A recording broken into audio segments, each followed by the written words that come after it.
البدع والأهواء، أهل البدع العقائدية وأهل البدع السياسية. نقول بيننا وبينكم السلف، بيننا وبينكم الكتب، كان فيقول البدع بيننا وبينكم. بسم الله الرحمن الرحيم.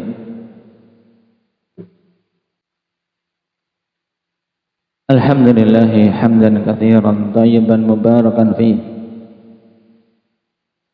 كما يحب ربنا ويرضى. أشهد أن لا إله إلا الله وحده لا شريك له،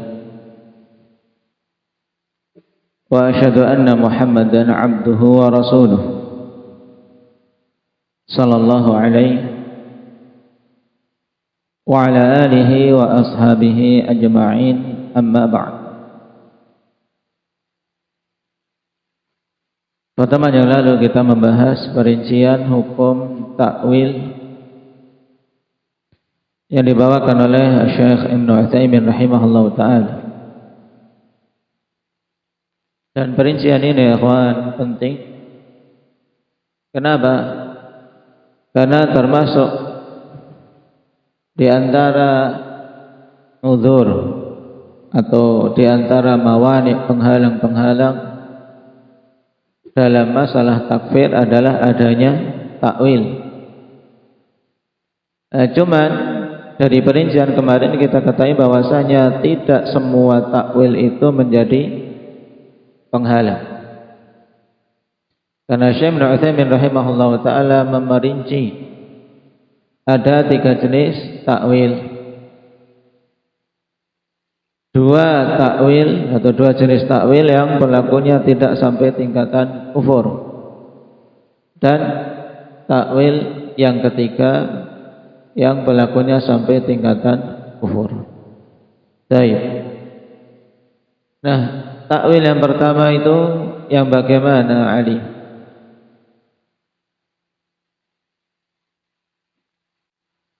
Nah, takwil yang muncul karena niatan yang bagus dan ijtihad, di mana orang yang mentakwil ini kapan saja diterangkan kepada yang kebenaran maka dia akan segera menerima dan rujuk dari takwilnya. Maka takwil yang seperti itu dimaafkan. Kenapa? Karena orang yang mentakwil masuk dalam kategori mujtahid. Ketika keliru maka dia diberi uzur dan bahkan mendapatkan 1 pahala padanya. Cuma tadi dia memang seorang mujtahid dan memang dia niatannya baik. Sedangkan yang kedua, Pak Fatih,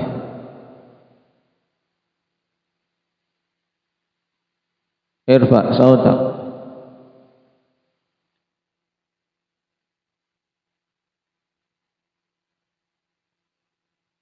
Takwil yang muncul dengan dasar hawa nafsu dan ta'assub, yang bagaimana?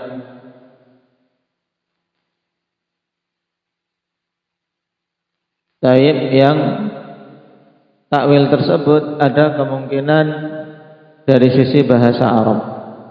Taib dari sisi bahasa memang ada kemungkinan makna yang dibawakan oleh pentakwil. Seperti misalnya yadun ditakwilkan dengan apa kemarin? Nikmat. Nah, yadun memang dalam bahasa Arab bisa bermakna nikmah. Takwil jenis yang kedua ini hukumnya bagaimana? Indah Hamzah, pelakunya dihukumi fasik, yaitu jatuhnya dalam kefasikan, tidak sampai tingkatan kekufuran. Sedangkan takwil yang ketiga bagaimana, Muhammad Aceh?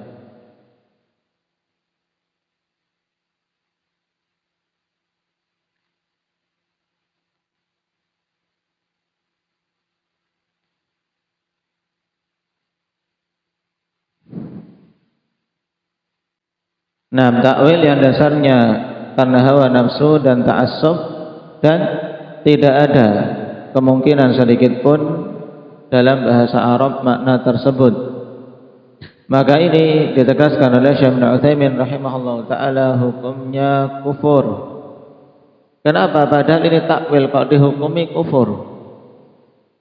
Anda Abdul Hafid.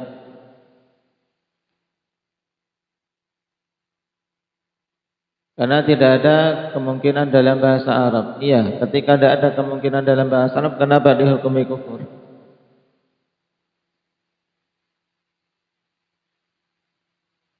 Kan termasuk di antara penghalang takfir adanya takwil. Nah ini kok dia mentakwil tapi dihukumi kufur.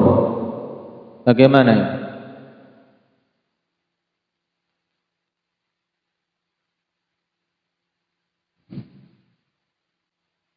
Nah, dari jenis takwil yang ketiga ini yaitu takwil atas dasar hawa nafsu dan ta'assub yang tidak ada kemungkinan sedikit pun dalam bahasa Arab makna tersebut dihukumi kufur. Kenapa?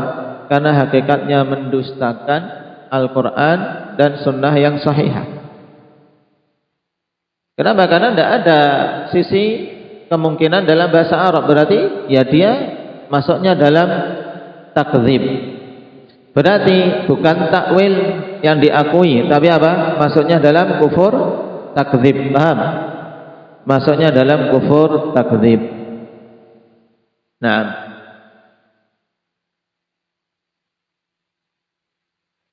makanya dalam permasalahan uzur untuk dikafirkan dengan sebab takwil, ikhwan, itu para ulama menegaskan bahwasanya padanya dhawabit. Dikatakan oleh Al-Hafidz Ibnu Hajar rahimahullahu taala, qala al-ulama kullu muta'awwilin ma'dzurun bi ta'wilihi laisa ya'thamu idza kana ta'wiluhu sa'ighan fi lisanil arab wa kana lahu wajhun fil ilmi. Ini sisi apa? Takwil bisa dianggap sebagai uzur. Orang yang mentakwil itu diberi uzur, tidak berdosa. Tapi ketika apa? Dasarnya karena niatan yang baik dan ijtihad. Adapun kalau hawa nafsu dan ta'assub, ini sudah beda. Kemudian jika takwilnya tersebut dalam bahasa Arab memang ada sisi pembolehan. Secara bahasa Arab boleh, ada kemungkinan makna itu dan memiliki sisi apa? Kebenaran secara ilmiah.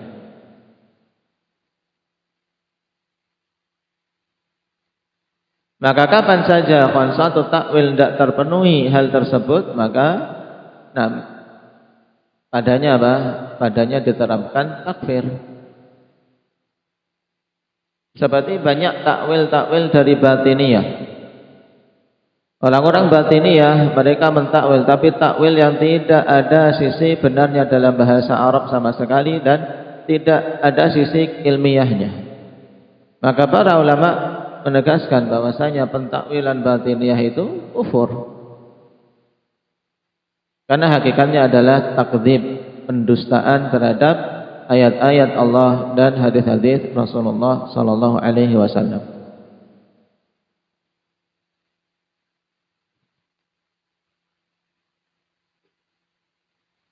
Makanya dikatakan oleh Syekhul Islam Ibnu Taimiyah rahimahullah, wala budda min at-tanbihi li qa'idatin ukhra wa hiya anna al-mukhalifa qad yukhalifu nassan mutawatiran wa yaz'umu annahu mu'awwil.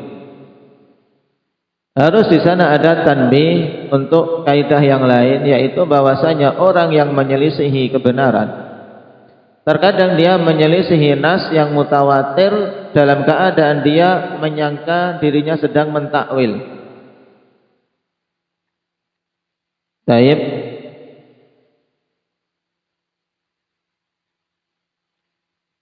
Walakin dzakara ta'wilahu lam kidaha lahu aslan anil lisan la ala qurbin wala ala bu'din fadzalika kufur. Akan tapi ya, dia menyebutkan takwilnya tersebut dan tidak ada keterkaitan sama sekali secara dasarnya dalam lisan Arabi, enggak ada kaitan dengan bahasa Arab. Dalam artian secara bahasa Arab tidak ada hubungan antara makna yang dia datangkan dengan lafaz yang dia ingin takwilkan. Baik hubungan dekat maupun jauh tidak ada. Enggak ada kemungkinan secara bahasa. Bahkan kemungkinan jauh saja tidak ada. Maka kata Syekhul Islam, fadzalika kufrun wa sahibuhu mukadzibun wa in kana yaz'umu annahu muawwilun. Maka yang demikian itu kufur dan pelakunya itu maksudnya dalam mukadzibun, orang yang mendustakan. Walaupun dia menyangka bahwasanya apa? Bahwasanya dia sedang muawwil, sedang apa? Mentakwil. Ini tanbih penting untuk menguatkan apa yang dirinci oleh Syekh Ibnu Utsaimin rahimahullahu taala pada syarah Lum'atul I'tiqad ini, agar kita tahu kaitannya masalah takwil yang memang bisa diterima sebagai udzur dan yang bukan udzur. Sekarang kita lanjutkan. Hal berikutnya yang wajib kita jauhi ketika menetapkan suatu sifat dari sifat-sifat Allah, yaitu wat-tashbih. At-tashbih, qala al-'allamah Ibnu Utsaimin rahimahullahu taala, itsbatu musyabihin lillah fima yakhtassu bihi min huquqin aw sifat. Yang dimaksud dengan tashbih yaitu itsbatu musyabihin lillah, menetapkan sesuatu yang menyerupai Allah. Menetapkan sesuatu yang menyerupai Allah. Fima yakhtassu bihi, pada hal-hal yang itu merupakan kekhususan Allah Subhanahu wa taala. Min huquqin, yang berupa hak-hak. Dan hak Allah Subhanahu wa taala yang paling dasar, yang itu khusus untuk Allah saja, itu hak apa? Indah Abdurrahman. Hak untuk diibadahi dan tidak disekutukan. Apa dalilnya ini? Indah ya syukran.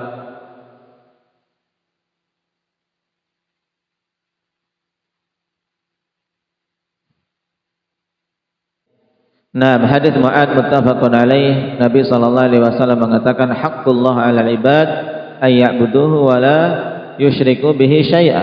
Hak Allah atas para hambanya adalah untuk mereka beribadah kepada Allah dan tidak menyekutukannya dengan sesuatu apapun. Nah, ketika seseorang menetapkan ada yang menyerupai Allah pada hak peribadatan, ini musyabih. Au sifat, atau pada sifat-sifat dari sifat-sifat Allah. Jadi menetapkan ada yang menyerupai Allah pada perkara-perkara yang merupakan kekhususan Allah, baik itu berupa hak-hak ataupun sifat-sifat. Wa huwa kufrun, dan ini hukumnya kufur. Kenapa? Li'annahu minasyirki billah, karena ini termasuk dalam kesyirikan kepada Allah Subhanahu wa taala. Jelas. Wa yatadammanu an-naqsa fi haqqillah haitsu syabbahahu bil makhluqin naqis. Dan terkandung di dalamnya an-naqs, ya, perendahan kepada Allah, penetapan cacat dan cela untuk Allah, di mana dia telah menyamakan Allah Subhanahu wa taala yang maha sempurna dengan makhluk yang penuh dengan kekurangan. Ini makna tashbih. Kemudian at-tamtsil. Ini juga harus kita jauhi ketika menetapkan suatu sifat, tidak boleh kita mentamtsil. Apa makna tamtsil? itsbatu mumathilin lillah fima yahtassu bihi min huquqin aw sifat. Penetapan sesuatu yang persis seperti Allah. Mumathil itu adalah apa? Menetapkan sesuatu yang sama persis pada semua sisinya dengan Allah. Pada hal-hal yang merupakan kekhususan Allah, baik itu berupa hak-hak atau sifat. Wa huwa kufrun li'annahu minasyirki billah. Maka ini adalah kekufuran dikarenakan ini termasuk kesyirikan kepada Allah Subhanahu wa taala. Wa takdzibin, dan termasuk dalam pendustaan terhadap firman Allah Subhanahu wa taala, wa takdzibin liqaulihi ta'ala laisa kamitslihi syai'. Allah telah mengatakan tidak ada yang semisal dengan Allah sesuatu apapun. Kok kemudian ada orang mengatakan ada sesuatu yang persis seperti Allah, yang semisal dengan Allah. Maka ini berarti telah apa? Telah menyekutukan Allah dan telah mendustakan firman Allah laisa kamitslihi syai'. Berarti kalau antum perhatikan antara tasybih dan tamtsil ini maknanya hampir sama. Sangat dekat maknanya tasybih dan tamtsil. Makanya dalam bahasa kita ya terkadang sulit dibedakan dalam mengartikan. Maknanya sama, yaitu menyerupakan. Cuman lafaz yang datang penafiannya di dalam Al-Quran ikhwan yaitu at-tamtsil. Oleh karena itulah lebih bagus untuk kita menggunakan lafaz tersebut, yaitu ketika menetapkan suatu sifat kita tidak boleh mentamtsil. Karena tamtsil inilah yang ditiadakan dalam ayat laisa kamitslihi syai'. Lalu apa perbedaan antara keduanya? Ada perbedaan tipis. Yang ini bagus untuk dipahami. Perbedaan tipis antara keduanya, qala wal farqu baina tamtsili wa tashbih anna tamtsila yaqtadil musawah min kulli wajhin bi khilafit tashbih. Baik, atau sebelumnya masih ada yang belum dibaca. Nah, ini tidak pas ya kawan, penetapan bintang di situ sebenarnya. Ya, sebenarnya bagusnya bintangnya ditetapkan ditulis setelah apa? Wal farqu di situ. Karena kan jadinya memisah kalimat yang masih ada kaitan dengan paragraf sebelumnya. Berarti kita ulangi biar nyambung. Kata Syekh Ibnu Utsaimin rahimahullahu taala, wa huwa kufrun. Ya, tamtsil ini hukumnya kufur. Kenapa? Li'annahu minasyirki billah. Yang pertama karena itu adalah syirik pada Allah. Kemudian yang kedua,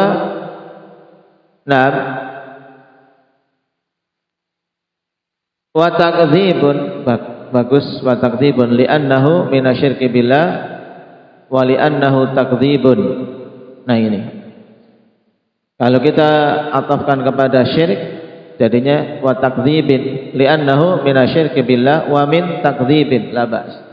Tapi kalau kita baca takdzibun juga bagus dan lebih jelas. Karena memang bentuk pendustaan. Li'annahu minasyirki billah wa takdzibun liqaulihi ta'ala laisa kamitslihi syai'. Yang kedua karena itu bentuk apa? Mendustakan ayat laisa kamitslihi syai'. Kemudian yang ketiga, ini masih gandeng, wa yatadammanu an-naqsa fi haqqillahi haitsu matsalahu bil makhluqin naqis. Di sini titik. Ya, antum titik di sini.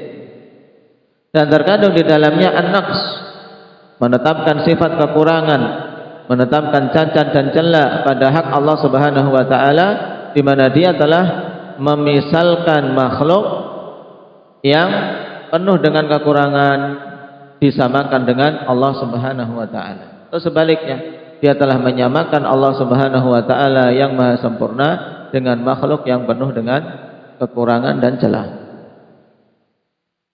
Baik. Jadi ada 3 alasan kenapa mumatsil dihukumi kafir.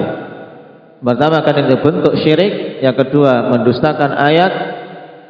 Ayat apa yang didustakan di sini? Usama? Laisa kamitslihi syai'. Kemudian yang ketiga terkandung padanya apa? Penetapan sifat kekurangan bagi Allah. Bentuk kekurangannya apa? Karena Allah Maha sempurna, kalau disamakan dengan makhluk yang penuh kekurangan. Ini kan berarti menjadikan Allah rendah.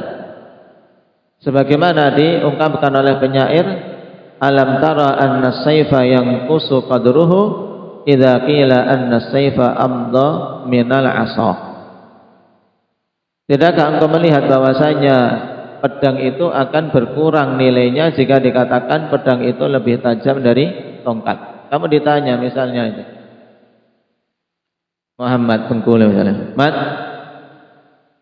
pedangmu gimana yang kamu jual ini? Tajam enggak? Iya, Masya Allah tajam, lebih tajam dari tongkatmu. Nah ini kira-kira ujian atau peremehan? Hah? Peremehan, masa pedang disamakan dengan tongkat, diperbandingkan dengan tongkat. Tongkat memang tidak ada sisi tajamnya. Pedang lebih tajam dari tongkat. Ini bukan pemuliaan, bukan apa ujian, ini perendahan. Pedang nggak ada bandingannya dengan tongkat. Beda kalau dikatakan ya pedang ini lebih tajam dari pisaumu. Nah, ini pemuliaan. Karena sama-sama ada sifat tajam, tapi ini lebih tajam.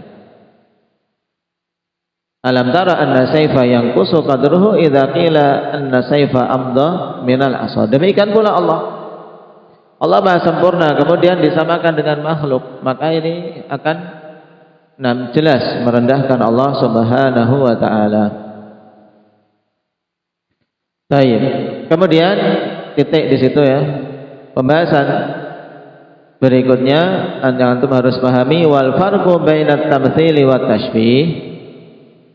Anna tamtsila yaqtadil musawah min kulli wajhin. Sekarang perbedaan antara tamtsil dan tashbih. Apa bedanya tamtsil dan tashbih? Bedanya tamtsil itu berkonsekuensi penyamaan dari semua sisi. Dari semua sisi, dari semua segi itu sama, persis. Ini namanya tamtsil. Makanya itulah yang ditiadakan di dalam Al-Quran. Laisa kamitslihi syai'. Tidak ada yang semisal dengan Allah Subhanahu wa taala sesuatu apapun. Maksudnya apa? Tidak ada yang menyerupai Allah dari semua sisinya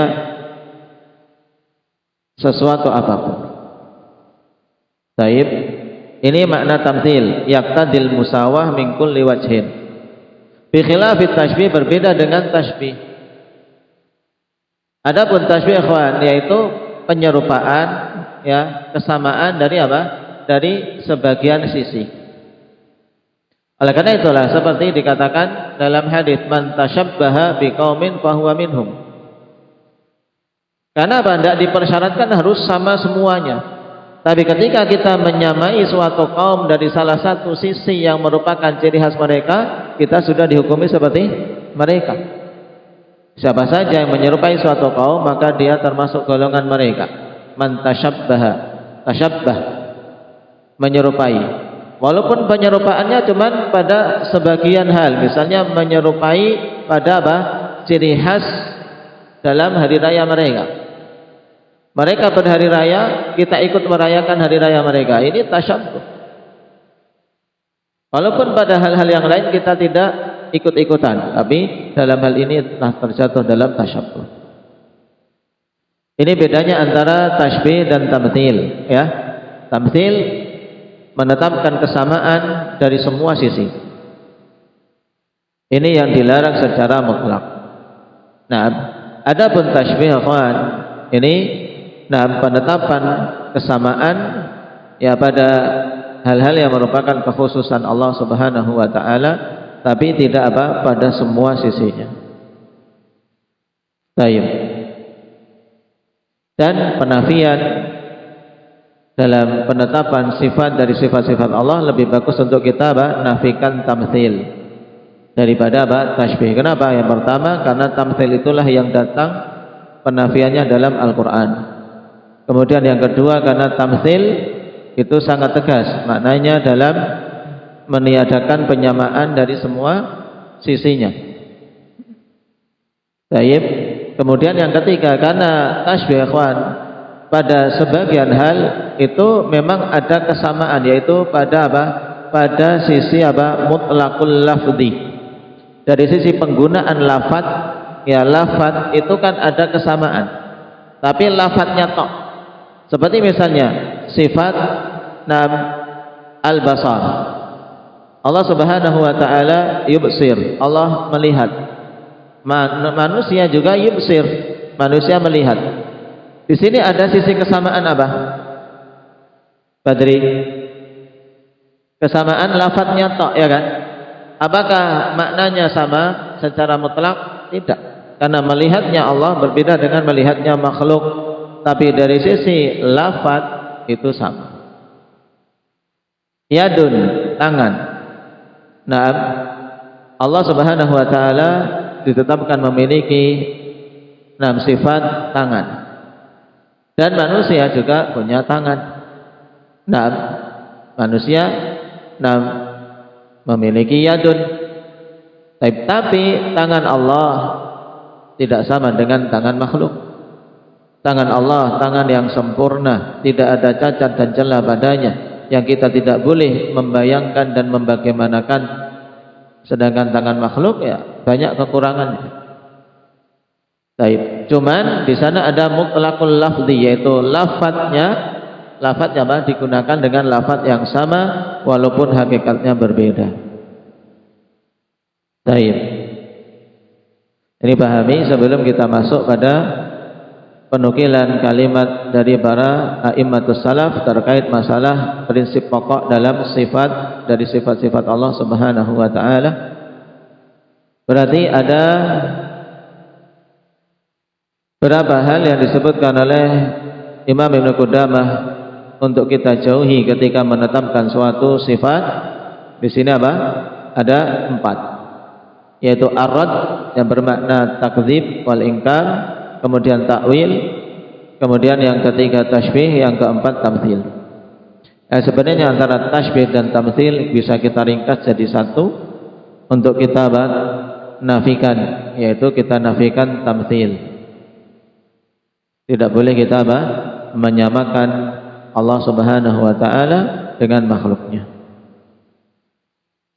Kemudian di sana ada hal lain yang belum disebutkan di sini, yaitu at-taqyif. At-taqyif. Nah, hal yang kita juga tidak boleh dan kita dilarang darinya ketika menetapkan suatu sifat dari sifat-sifat Allah Subhanahu wa taala adalah at-taqyif. Kita tidak boleh membagaimanakan suatu sifat. Dan ini telah kita singgung pada kaidah terkait sifat-sifat Allah Subhanahu wa taala. Naam.